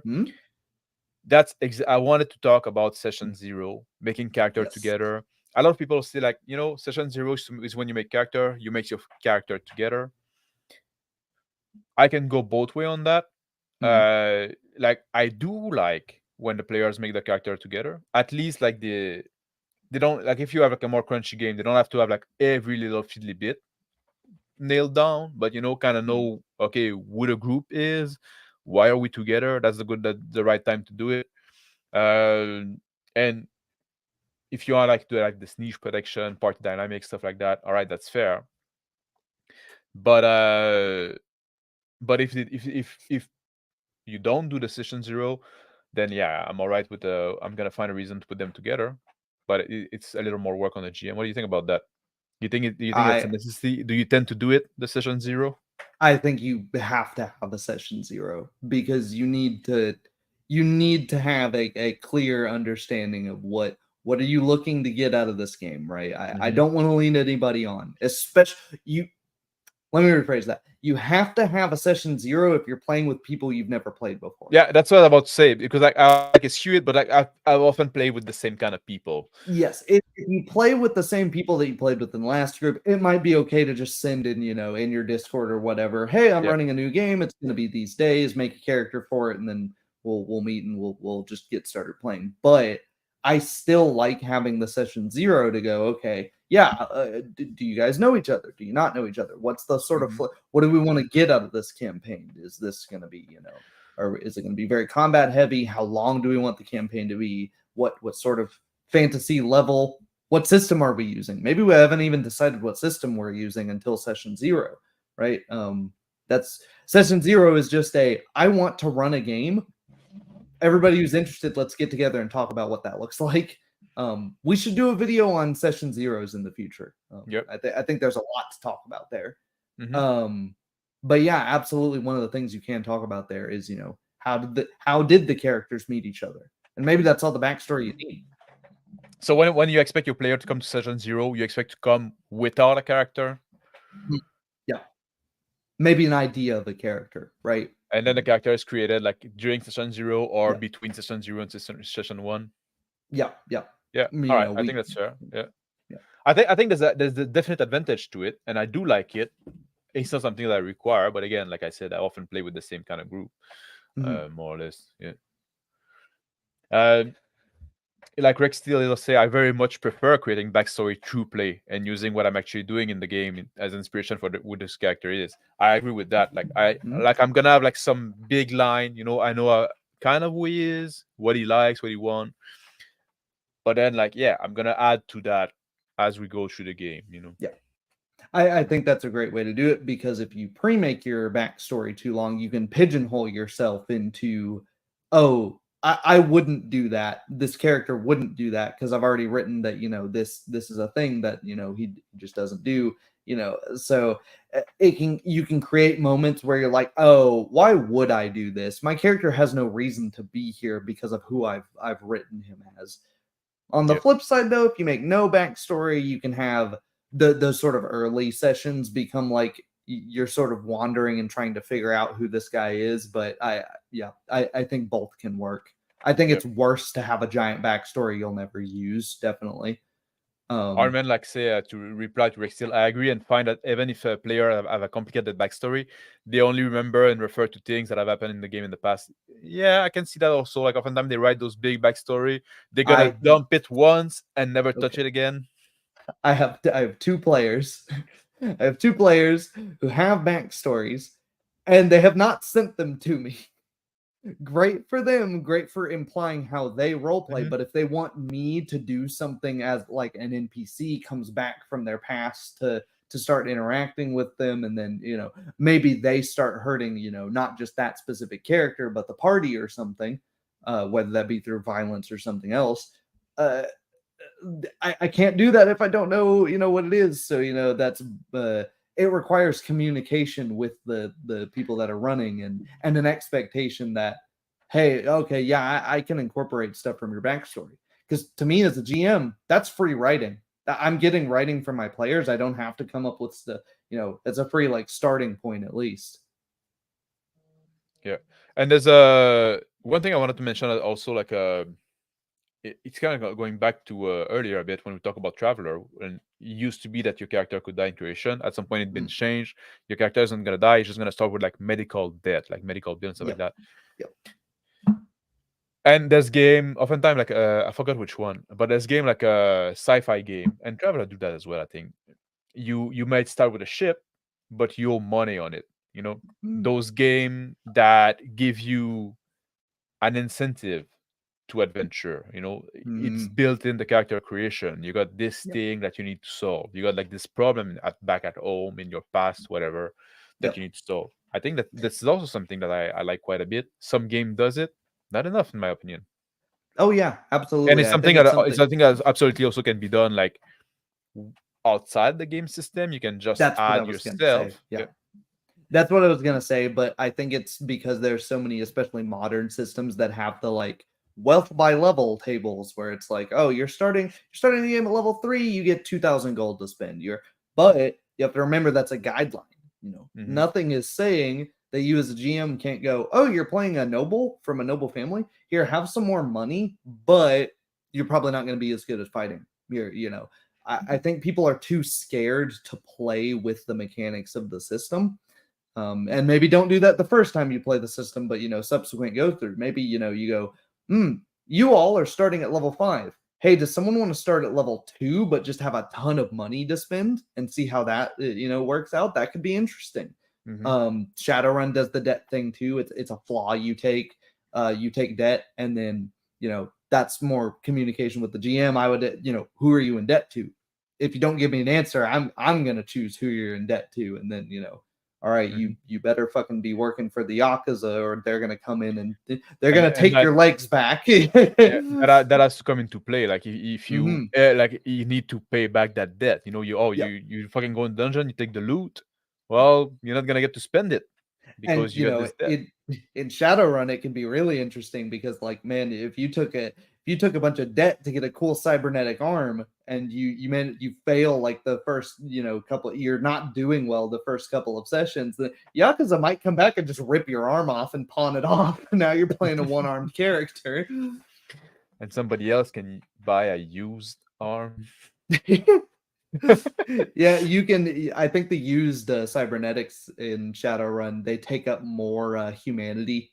I Which can is see that. It's kind of it's neat. gross. Yeah, Yeah. it's a but yeah, you could also take inspiration from like Deus Ex, the video game series, Yeah. where it's like, you've got this, you're not in debt monetarily necessarily, but because you've got these cybernetics, have fun being on drugs so your body doesn't reject those the rest of your life. That's An ongoing money sink in a way, and dependency, addiction. Yeah, and Shadowrun also has like the lifestyle thing where it's like you choose how well you're living, in the downtime, in the off screen. Do you live in some hovel, and or do you have a pretty nice, maybe that's why your character does, the shadow running, all the criminal enterprises, because they live in a super expensive penthouse in the middle of Seattle, and they've got to do. That's something in Pendragon as well, like the standard of living. But in Pendragon, the goal is to gain glory. It's not about like getting stronger or anything. It's about like getting glory, and spending a lot of money make you more famous. So, is there another thing you want to talk about? Like NPC, creating NPC should be like done the same way, or you can just like wave it off? I think my shorthand thing of that is I don't like when NPCs play by different rules than the player characters, because because then it starts, unless you're hiding it very well, then the players start seeing, hey, this guy's doing things that we cannot possibly do. What does that mean? Yeah, no. What is nothing, that? nothing that you cannot possibly do. Like, they don't have like their own fucking feed that don't exist otherwise. Although maybe it's a new thing that he developed himself. If it's a big bad guy and stuff like that, like maybe it could be something. But like, but I'm referring like you want to learn it. Good luck. Yeah, I'm referring like specifically to things that it's just not, but like legendary actions in 5e where it's just this. It has no real flavor. It's just to solve the problem of action economy in a really clumsy way. I don't really like that. I like when the NPCs feel very organic when you build them as the same way as the players. I want the player characters to be looking at them as just other people and not looking at them as, oh, this is an NPC. Yeah, this is like this is just like this challenge that we need to face, and you got like those mechanical bit to it. Yeah, like that's interesting way to say. Like, I didn't think about that in that sense, but yeah, like those legendary action, like you often mention, like tying the mechanics into the fiction, and like those have like lair action. Maybe I can see stuff like that, but like yeah, you're right. Like those but other than that, when just like human being and people and stuff like that, like I'm not like gonna spend the time to create a character for like the leader of the brigand. I'm just gonna give him some stat. If not every single time. If it's I like having a list of character, but everything, their character sheet looks the same, right? They might not have been created. I know that the topic is character creation. They might not have been created through the exact same means, but they could have been created through the same means. And then, for like, if it is, we're talking about villains next week, but if it's your big bad, we'll talk about whether or not you should have a big bad. I think sometimes yes, sometimes no. Definitely, create that character from scratch. That's I wouldn't just use. Oh, this is the giant, wizard. I'm going to use the blank no name wizard NPC sheet for this. But if it's he happens to have a court wizard that's just sitting off on the side, I'll grab some wizard character sheet because he's not important, right? There was like this comment like earlier that Armin made, like, I prefer minimal character creation, role play the character you want. Ranger, roll up a fighter and play it like a ranger, and learn ranger stuff, require a long campaign, I guess. Yeah, that's and he said then like I wanted to make those two together, actually, the one report. Odd War Horde Wars looks interesting. You choose, that's hard for me to say. You choose 2 classes to combine for your class. You can get very creative. Still simple with limited basic power and skill. I will play with the author in 3 weeks. Okay, I don't know about that game, but like those two coming together remind me like when I was a lad and I was learning D&D, I always like thought like I started with a second edition, and I always thought like there was too many classes because you had like those stuff like, oh, you have a fighter and you have a cleric and then you have a paladin that is kind of like the mix between the two, but like you can multi-class, so why not just like make them, well, create your own class, a specific class in that way, by if you allow multi-classing. And same thing with the ranger, it's kind of fighter and a thief and maybe a bit of druid, and the druid is just like a cleric that's specialized in nature. I always like thought there was like a bit of those you know you gave me those you gave me Oh, lost him. Um, collecting my thoughts here because there is something I want to say here. I generally, sorry, I lost my connection there. yeah. I was just gonna say I generally actually prefer classless systems, but I think Pathfinder solves the issue by going in the opposite direction of just going, here are so many classes that you're definitely going to have something that fits the character you want to play. So yeah, you want to play a fighter that's more like a ranger. Okay, well play the archer fighter archetype. And then pick all of the feats that play like a. So it gives you the tools to do that. Whereas in a classless system, you don't have to you don't have to mess with all that. You just play the character you want, and then you pick and choose everything from the ground up. That's also a way to do that, right? I think, yeah, I think class-based systems can get messy. They can get you can get into traps almost of playing. I'm playing a ranger. I'm gonna play Aragorn. I'm playing, a wizard. I'm gonna play Gandalf. I'm gonna play, and you just always end up playing the same character because the class it only has so much that you can do. Nowadays, like it feel like the new always playing the same character is playing against type. That's from like if you like look at the new crowd, like that's always like they do. Oh, I'm playing like this paladin, but it's such an ass. You know what I mean? Like they always like try to do this make this twist, but it end up always like being the same fucking twist. So exactly. The subversion became the new trope. There was Crispy earlier like talk about Numenera. Yeah. The first stem, interesting character creation mechanic. Are you familiar with that one? Focus on one sentence description. I think that's also like a kind of aspect kind of game. Yeah, and 13th Age. And same with Fate as well. Yeah, I'm pretty sure. Monty Cook worked on 13th Age and Numenera, and I so it's very similar to the one unique thing there. Yeah, I'm not familiar with it. That's an interesting comment. I find Arman says that I find classless systems end up being skill-based systems, and players end up playing their skill list and not the character. Because I was actually going to say sort of the opposite, in that one of the issues with Pathfinder, one of the things that I don't like about my favorite system, is that you have so much that your players can end up going, Jesus Christ, what the hell do I have? Well, okay, I can do this, and they just have this giant list of different stuff that they can do at any given moment, and it brings them out of a guy's charging you with a sword. What would you do? You just need to think about what that character would do. You don't need to think, and then it can be as simple as, I shoot off a bunch of arrows at him. Okay, make me a full attack. You don't need to be thinking, I make a full attack at him. Yep. Just describe what you're doing. Yeah, that's what I was about to say as well. Like in kind of a different direction, I guess. Like I prefer like skill-based game, but I think for a skill-based game, like, and maybe those like free league game kind of get away with it, which is kind of a hybrid game as well. But like usually like I think those skill-based games usually to work well, you need to have a big list of skill.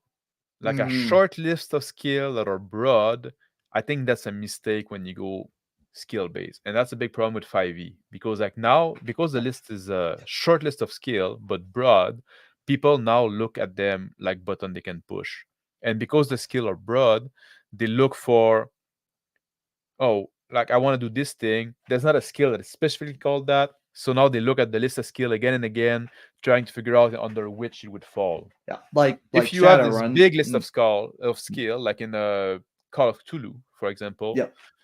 like player won't remember all the skill. So oftentimes what's gonna happen, they want to do something, they're gonna say what they want to do before they go look on at the sheet, and then as Jim you can say, Mm, oh, okay, roll that, you know. yeah. Mm-hmm. So Yeah. I find like it's kind of like maybe counterintuitive, but I think like a big list of skill make people look at the skill less because they Yeah. assume that there's gonna be a skill for it. Yeah, because they know. Yeah, they know. Yeah, there's there's less of that. Would this be applicable for? Can I use this in this? There's less of that because you just that's like when it's specific, you're like, okay, the GM's gonna know what applies to what I'm trying to do here. Like in Shadowrun, you have the skill groups and the specializations, so you can be skilled at pistols, but specialized in revolvers, so you add some more dice when you're there. And then you Yep. have the big list of the knowledge skills they call them, which are just like they're separate, and it's just like fill in your own. What does your character know about? That's Mhm. the broad side. So they have both this very specific list and this broader list in one system. At least post fourth edition. I haven't read first through third edition of Shadowrun, so don't quote me on that. Paddy's Parlor say, I don't find the benefit of having 80 different type of rangers spread across 10 books. That's I something like when you start having like classes in many books, that's something that if I know big time on that. if Paizo were not generous and just gave us all the crap for free on D20 PFSRD, it would be nightmarish. That would be awful. There are games like that. Infinity's Edge that I'm playing over at the Talking About Games channel right now. Mhm. Everything is split across a million books, and because it's not open gaming license, yeah, none of it's online for free. You have to buy everything. So yeah, if you're in a system that's not giving you everything for free, it's not optional. God, yeah, it's annoying. And he also mentions people don't read the fucking manual as it is. Yeah. Yeah, God, it's the worst.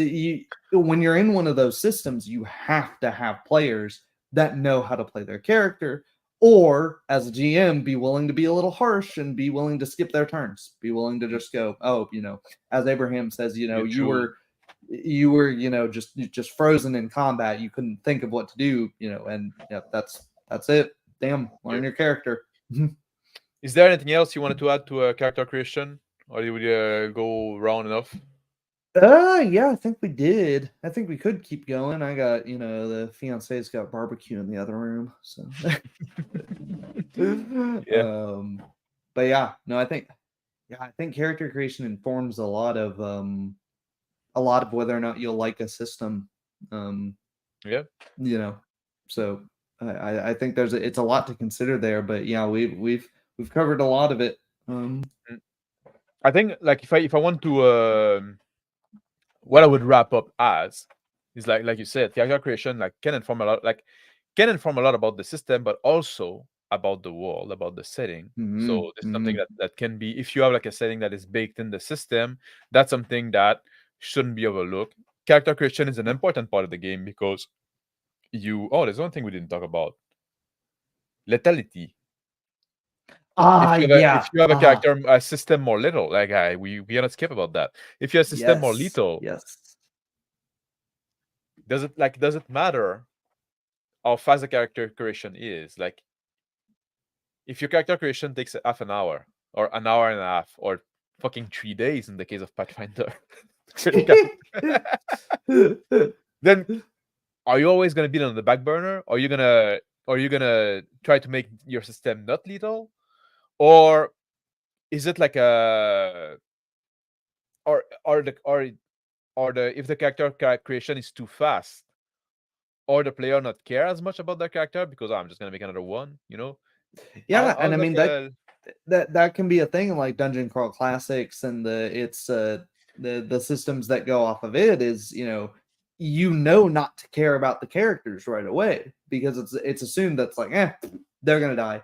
And yeah. then what happens if none of your characters make it through the funnel? Then it's like, what? No, well, now what do? Do you play somebody else's character who had two of their characters make it through? So it can make that funnel session a little like, yeah, you have to make yourself want to care about it. Whereas, yeah, definitely in a system like Pathfinder, by the time you're done making that character, you either care about that character or fucking hate Pathfinder. One of the two. It will.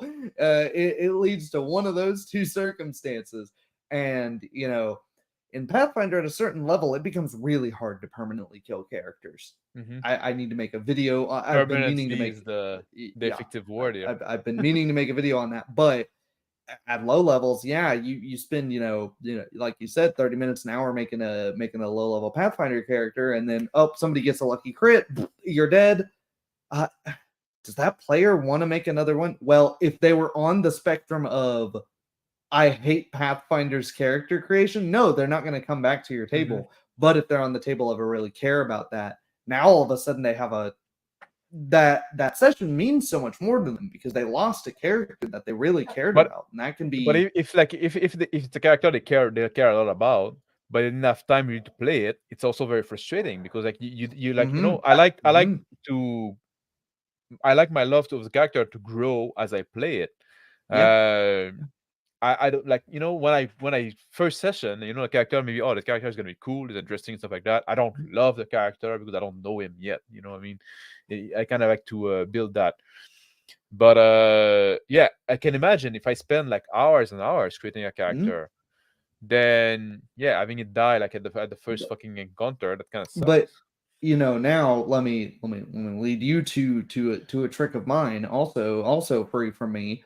Now you make the next character. What's their personal goal? Getting that character resurrected, at least in Pathfinder, getting that, and that could be a very long-term goal. Okay, this is maybe you're playing a relative of this person, and you can get into the annoying trope of dying too early, and so the player just makes the exact same, oh, it's his identical twin brother, Yeah, and it's like, no, change the don't name, fucking add a come. two after the name. Yeah. Yeah, don't fucking come here with that, but make somebody who cared about that character, and it's like, oh, they wouldn't have normally been an adventurer. And I think Would you you care? Would mentioned you like, care if you take the character to the next campaign, you save it to the or maybe yeah, that'd be fine. That'd be fine with me. And goes through and resurrects that character. And I've had players do that. They resurrect this character, and now it's like, okay, that they go back to playing this character that they didn't get to experience anymore, and but they it's level um, one or whatever. mhm, It's like many mhm, level behind. mhm, Mm. And now hopefully also they grow more attached to the new character. mhm. I don't know, but yeah, I Likewise, think when there's that other discussion of when you die and you make a new character, are you making the new character at the party's level or are you making them at level one? Personally, I know people that do, it's an old school thing to you remake your character at level one. That's a good way to get people to not show back up to your table, in my yeah, experience. that depends a lot on the system, in my opinion, because like there's Mhm, those like I often like that's something I don't like about D&D and D&D type game. I think the power curve is too big. There's too much difference between the early level character between the level character. I like when the power level is much more crunched down. So then when you start a character level one, it doesn't impact that much. Yeah, you're not as good as the other one, but it's not like, well, you cannot do anything. There's no chance yet those monsters will encounter because you're way too low level. You know what I mean? And maybe like, but as a player, if I die, I like the challenge of being like way on the mhm, level. And I'm with mhm, you. yeah, I need to have some reason to be with you. Like I'm gonna mm, find something there, and I think that's an interesting play as well. And at some point, like somebody else gonna die, and then like the level become all spread out. I like that. There's some compromise too. Or you start at half the level, or like 2 level behind, or 1 level behind. If people want to have like some punishment for dying, I don't know if there should be like punishment for dying. Uh, I don't know if that's something that should be done personally. But Arnman has a funny thing here. Some people might find this too gamey, but I actually like this. I'm in a group where if you bring snacks, you get XP for a new character. If your character dies, you roll up a new one and get to add your snacks XP. Are better if you bring snacks that nobody likes. Do you get less XP? But no, I mean that might be too gamey, but it's good social contract. You don't have people just showing up to mooch off of the host's fridge. But yeah, like I like playing under-leveled characters in systems like the later editions of Dungeons and Dragons, where there's that big, you have the oftentimes we mentioned that it's not a linear growth curve, it's a logarithmic growth curve. So level 1 character starts over here and then they end up way over here by level 12. It means that character adds that contrast to the world of how powerful the characters do get. Because I think the problem is, because the GMs usually, you level up, you're fighting more powerful threats now, just naturally, but also sometimes even in the design of game as well, like because like characters are like a monster or a big bag of hit point, you chip away at the hit point, but at some point it will take too long because like the hit point goes so high that now like character monster make more damage and character makes more damage and stuff like that. But then you come with a low level character, well, everything's gonna fucking kill you in one hit. Yeah. What I was trying to say is it becomes it becomes almost this character is playing a horror game now, and everyone else is playing the the powerful and ideally you can only do this if you have a good group. And I'm not saying do this every single time, but if you're interested in this sort of thing, it can become maybe this character is not here and important because they're very powerful and they're helping you achieve the goal, but maybe they're noble, maybe they're an important political figure and they don't have particularly a lot of personal active actionable power, but they need to stay alive. The rest of the group has a vested interest in keeping you, brand new level 1 character that just got that just got added to the party, alive. And so they need to use their wits. They need to hide. They need to the rest of the party has to think of like, okay, what items, what expertise, what magic do we have that we can use to make this guy competent, even if only for a moment, at helping us. And it becomes a different kind of puzzle than how do we beat the hit points out of this thing as effectively as possible? How do we keep this guy from getting touched, period? Because if he, this dragon's going to breathe on him literally and he's going to keel over. Yeah. I like this comment from Arnman. Like, I've sacrificed my character to save a higher level magic user in the group.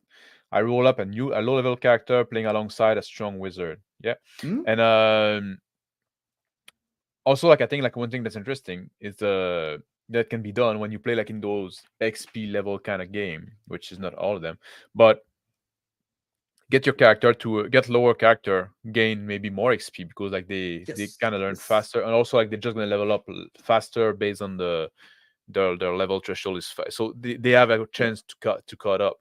You're getting more XP from the stronger threats too, so that the rest of the party's fighting. Exactly.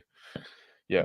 But I think like that's something that can kind of counterbalance as well. Like it's gonna be like it's gonna suck for a little while. Maybe not even sucks because, like I said, it can be a fun challenge. But it'll be a different gameplay experience. Yeah, there's also always the option like if the party use retainer, now like promote one of those retainer as character. You can also Deus Ex Machina, but before Deus Ex Machina suck in game, but when it's before the game, it's like, especially in a world where there are, oracles, chosen of God, you can literally have it be like, or maybe, make it, sort of warlocky. You made a deal with the devil, what did you pay? What did you pay to be, the same level as the rest of the party without, experiencing much of anything? So you can play with it in ways like that. That's something like bother me in D&D is like with the sorcerer specifically. The sorcerer, you just like get your power because you're born with them basically, like for some kind of reason. So like, all the character, like like it's assumed like they train, they learn some skill. The wizard like studied, the fighter like trained, stuff like that to gain the skill. What the fucking sorcerer did, you just like you fucking sat on your end for your whole fucking end. You just like born with The those power, yeah and you did nothing yeah in your life. So you didn't learn any class, anyway. yeah. Bit of a tangent. I treat sorcerers like superpowers, where it's like you probably found out that you could cast fireball in a pretty horrific way. You With your that first love, probably was was not an easy experience for you, and if a premature random fireball. yeah, if a backwater village finds out you're a sorcerer and not a wizard, they're probably going to be very suspicious of you, if not just run you Mm, out of town. Because it's yeah. like, oh well, a wizard at least somewhat understands how they made that fireball. If you look at me with fire on your hands and go, I don't know how I do that, yeah, I'm chasing you out of town. Anything else you wanted to add? Like, oh, we should start wrapping it up. Yeah, I think so. It was a good stream. Yeah. Yeah, so that's what I was trying to say earlier. Like, I think like character creation is an important part of the game. Obviously, you Mhm. need to have your character. It's the first contact you have with your character, Yes. and it's an opportunity. Like, I wish more game would take this opportunity to tell you something about their setting if they have an implied or an explicit setting that this type of game. Not all game does. Sometimes it's Mm. not only impossible, but also tell you more about who your character is, not what your character can do. Having Mhm. those bound, having those linked to the party. And if the game doesn't provide that, you can that's something you can add Mhm. as a party, as a group. You can like take the time to say, okay, who are you? Why are you adventuring? What are your goal? What are you trying to achieve? Your motivation. Those are things that need to be talked about in the character. Your Mhm. character go adventuring. There should be a reason for it. What was his call to adventure in a way? And why are you with this group? What are you trying to achieve? If the system doesn't provide you that, make sure to consider that on your own. When you create your character, make your character Yep. more than just a bunch of button you can press to do Yep. stuff.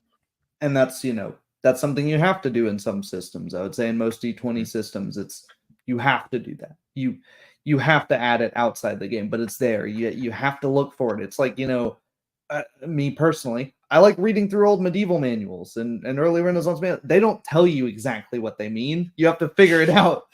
And if that's not for you, if you don't enjoy that sort of thing, it's that system might not be for you, right? Because Yeah. yeah, All right. Thank you for everybody that joined us live, and thank you to yeah. everybody that watched on the replay. Make sure to subscribe to this channel, subscribe to our channel, Hey, like and share if you found this conversation interesting, and tell us in the comment what you think. Like, tell us what your favorite system for character creation, like the system that like say like, man, even if you don't like the system, that's even more interesting. If you say like, I fucking love creating character in this, I just don't like the system. But let us know what you think in the comment down below, and we'll see you next week. So at 2000 EDT, so that's 8 p.m. Eastern time for American, for another Dice and Design, and we're gonna talk about villains, making like that follow nicely to character creation. Now we're gonna think about like making villains, like interesting villains, like those big bad guy and stuff like that drive the campaign forward. Anything you want to announce that you want to shield for yourself, Tyler? I'm going to start making videos, more and more videos soon. Today, I made a sort of follow up to our last stream on lore Mm-hmm. dumping. Yep. So that's a pretty short video. Check that out. I plan on making some non RPG related videos on martial arts and the like. Sort of that you could incorporate into your RPGs. Sort of the context behind some of the HEMA dueling, and Mm-hmm. the not fighting to the death. That's a big misconception. We were talking before the stream about medieval misconceptions. People weren't fighting to the death. That was made illegal in almost everywhere in Europe. So yeah, if you're interested in that sort of intersection between real historical European martial arts and RPGs, check my channel out. More of that coming soon. All right. Thank you very much.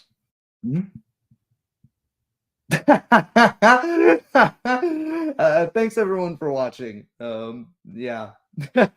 What a funny time.